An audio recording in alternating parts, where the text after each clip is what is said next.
Hello friends, welcome to Gauri's creative skills. आशा करती हूँ कि आप सब सकुशल होंगे। इस वीडियो में हम देखने वाले हैं लॉर्ड बुद्धा का डेकोपाज। तो चलिए स्टार्ट करते हैं। यहाँ पर मैंने MDF बोर्ड लिया है और इस पे एक बेस कोट लगा लूँगी जेसो से। बेस कोट करने के लिए आप चाहें तो कोई भी बेस पेंट ले सकते हैं। यहाँ पर मैंने हल्के हाथों से इसे डैब करके पूरा कवर कर लिया है और ये ड्राई होने के बाद कुछ इस तरह से दिख रहा था। अब हम अपना फिलामेंट पेपर ले लेंगे लॉर्ड बुद्धा का और इसे एडजस्ट करके एक बार देख लेंगे। इनकी साइड्स में जो फ्लावर हैं ये इसके साथ बिल्कुल एडजस्ट नहीं हो रही हैं, इसीलिए इसे अब हम हटा लेते हैं सीजर से कट करके। फ्रेंड्स, ये 2 साल हमारा बहुत ही ज़्यादा स्ट्रेस वाला रहा है, इसलिए मैंने डिसाइड किया है एक ज़ेन कॉर्नर बनाने के लिए अपने ही एक घर के कॉर्नर को लेकर के। तो हम देखेंगे इस अपकमिंग वीडियोस में हम किस तरह से इसे बनाते हैं। अब हम यहाँ पे डेको मैजिक ग्लू लेंगे और इसे सेंटर में फ्लैट ब्रश से लेते हुए इसे लगा लेंगे।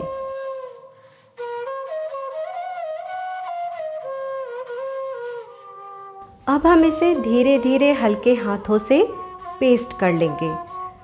अगर हमें रिंकल्स नज़र आएंगे तो हम हाथ से नहीं करेंगे, हम एक प्लास्टिक ले लेंगे कवर पतली सी इस तरह से और इसे हल्के हाथों से इसे स्ट्रेच आउट करते हुए इसे स्मूथ आउट कर लेंगे। ये बहुत आसान है, थोड़ा टाइम टेकिंग है, लेकिन जब ये कंप्लीट हो जाता है तो ये बहुत ही खूबसूरत व्यू देता है। आप देख रहे हैं यहाँ पर मैंने इसे स्मूथ आउट कर लिया है।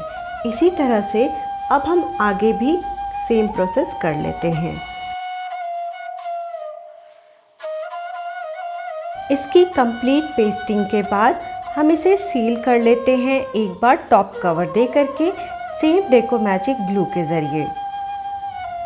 आप चाहें तो यहाँ पर 2 से 3 कोट भी इस पे लगा सकते हैं, इससे ये थोड़ी वाटरप्रूफ भी हो जाती है और साथ में ड्यूरेबल भी हो जाती है। अब हम chalk paint mix and match करते हुए इसकी दोनों साइड्स पे लगा लेंगे। कंप्लीट कर लेने के बाद ये कुछ इस तरह से लग रहा था। अब ये पूरी तरह से ड्राई हो चुकी है तो इसे थोड़ा और इन्हेंस कर लेते हैं हम।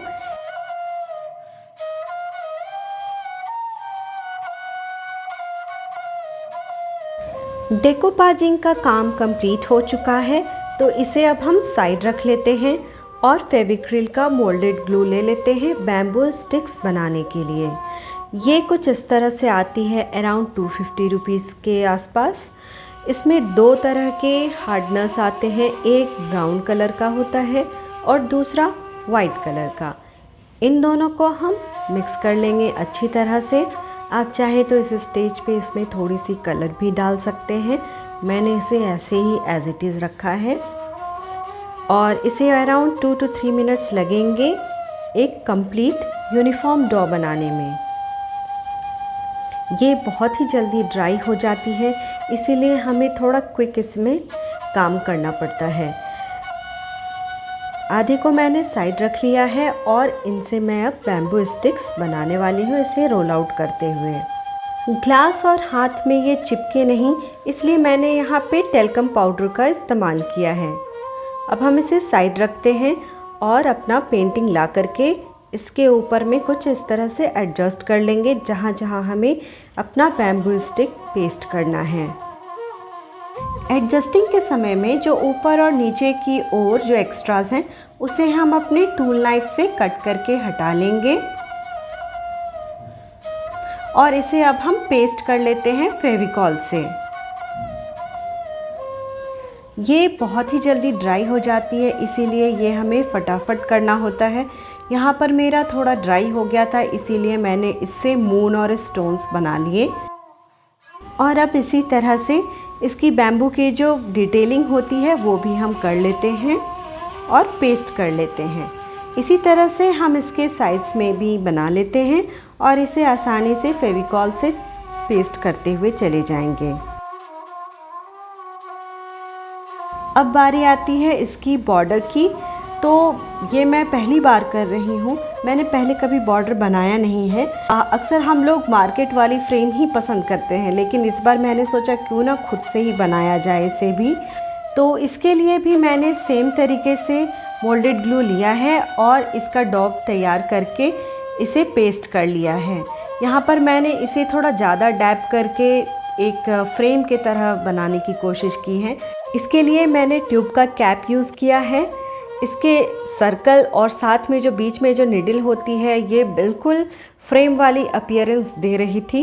मैंने पहले बैंगल लेने के लिए सोचा था, लेकिन फिर जब मैंने इसे यूज़ किया तो मुझे लगा कि नहीं, ये ज़्यादा बेटर ऑप्शन है। इसी तरह से हम इसकी चारों साइड भी कर लेते हैं फ्रेमिंग। अब ड्राई होने के बाद आती है कलरिंग करने की बारी। तो यहाँ पर मैंने बैम्बू स्टिक्स को कलर किया है एक्रेलिक पेंट से। ग्रीन, डीप ग्रीन, येलो और ब्राउन को लेते हुए मैंने इसे कुछ इस तरह से कंप्लीट किया है। मैंने इन सारे मटेरियल्स का लिंक नीचे दे दिया है, आप चाहे तो वहाँ से भी जाकर के परचेज़ कर सकते हैं। और साथ में कुछ अन्य डेकोपार्ट से रिलेटेड वीडियोस का भी लिंक शेयर कर दिया है। अगर आप इंटरेस्टेड हैं तो उसे वहाँ से देख सकते हैं। इसी तरह से हम सारे में कर लेंगे। और इसी तरह से मैंने स्टोन को भी पेंट कर लिया है। बारी आती है इसकी फ्रेम की, तो इसके लिए मैंने यहाँ पे एंगुलर ब्रश का यूज़ किया है, जो एक्रेलिक पेंट बॉक्स के ही साथ आती है, और इसे पूरा पेंट कर लिया है। अब यहाँ पर मैंने गोल्ड पेंट लिया है एक्रेलिक का ही, जो पर्ल किट के साथ फ्री मिलता है, और इसे मैं डैब करते हुए इसे पूरा कंप्लीट कर लूँगी। आप चाहे तो डैब कर सकते हैं या सिंपली इसे एक स्ट्रोक इस तरह से लगा सकते हैं। मुझे अभी थोड़ी ये इनकम्प्लीट लग रही थी, इसलिए मैंने नीचे से थोड़ा और ऐड ऑन किया है और इसे भी पेंट कर लिया है।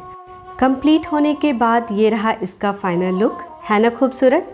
फ्रेंड्स, अगर आपको भी पसंद आया हो तो प्लीज़ लाइक कर लीजिएगा, और आगे की साथ के लिए सब्सक्राइब के साथ साथ नोटिफिकेशन बेल आइकन प्रेस कर लीजिएगा।